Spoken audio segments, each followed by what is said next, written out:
call it the ramp to nowhere. Millions of your tax dollars were spent on improving a SEPTA station in Chester County, but an enormous wheelchair ramp falls short of its purpose. NBC 10's Chris Cato joins us live from our Digital Operations Center with more on this story. Chris? Advocates for the disabled say that SEPTA's train station in Malvern is just a very visible example of how the railway transportation industry in general continues to fall short of the Americans with Disabilities Act that was passed 23 years ago.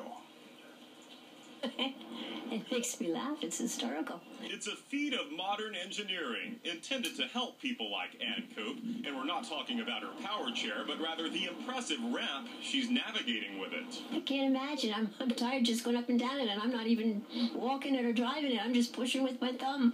SEPTA spent $9.2 million in stimulus money building 2 monster ramps and a pedestrian tunnel to make its station at Malvern accessible. But there's no elevated platform here, meaning Ann and others like her still can't board the train. The station isn't accessible, huh? Do you know where there is one? So she has to go 35 minutes out of her way to get to a station that does have an elevated platform, like this one in Wayne. Frustrating. The ADA was passed in 1990, and here we are with stations, and pretty important stations that aren't accessible yet. SEPTA's Assistant General Manager of Engineering says SEPTA simply ran out of money at Malvern, but it does plan to add the elevated platform later. When can you tell people that this will be done with the high-level platform?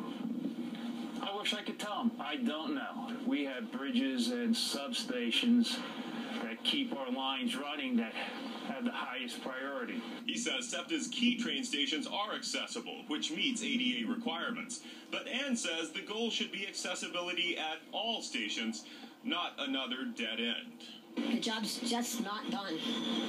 Not done. Now, there are several other stations along those regional lines that are like that one there in Malvern. Bob Lund with SEPTA tells me that when funding is available, and that's a big win because right now they are at a 15-year low for capital project funding, they will install those elevated platforms at all of their train stations. Live in our Digital Operations Center, I'm Chris Cato, NBC 10 News. Chris, thanks. Bye, Jacqueline.